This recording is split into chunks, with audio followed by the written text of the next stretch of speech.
પોરબંદર તાલુકાના ઊંટણા ગામના પ્રગતિશીલ ખેડૂત અજયભાઈ મોકરિયાએ છેલ્લા 7 વર્ષથી રાસાયણિક ખેતીનો ત્યાગ કરીને ગાય આધારિત પ્રાકૃતિક ખેતી અપનાવીને લાખોની કમાણી કરી છે।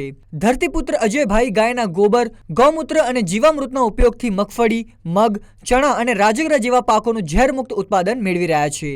આ પદ્ધતિમાં ઉત્પાદન ખર્ચ નહિવત હોવાથી અને જમીનની ફળદ્રુપતા વધતી હોવાથી તેઓ આજે ન માત્ર પોરબંદર પરંતુ અન્ય જિલ્લાઓમાં પણ પોતાના પાકનું વેચાણ કરીને આર્થિક રીતે સમૃદ્ધ બન્યા છે। ખેડૂતો માટે પ્રાકૃતિક ખેતી આજે આશીર્વાદ સમાન સાબિત થઈ રહી છે। અજયભાઈ જેવા પ્રગતિશીલ ખેડૂતોએ સાબિત કર્યું છે કે જો મક્કમ નિર્ધાર હોય તો ખેતી એક ખોટનો નહીં પણ માલામાલ થવાનો સોદો છે। હું છેલ્લા 6 થી 7 વર્ષથી પ્રાકૃતિક ખેતી કરું છું। જે રાસાયણિક ખેતી કરતાં અમારે લગભગ 10% ખર્ચમાં જ થાય છે ને જેનું ઉત્પાદન પણ જે રાસાયણિક કરતાં વધુ ઉત્પાદન પણ આપે છે।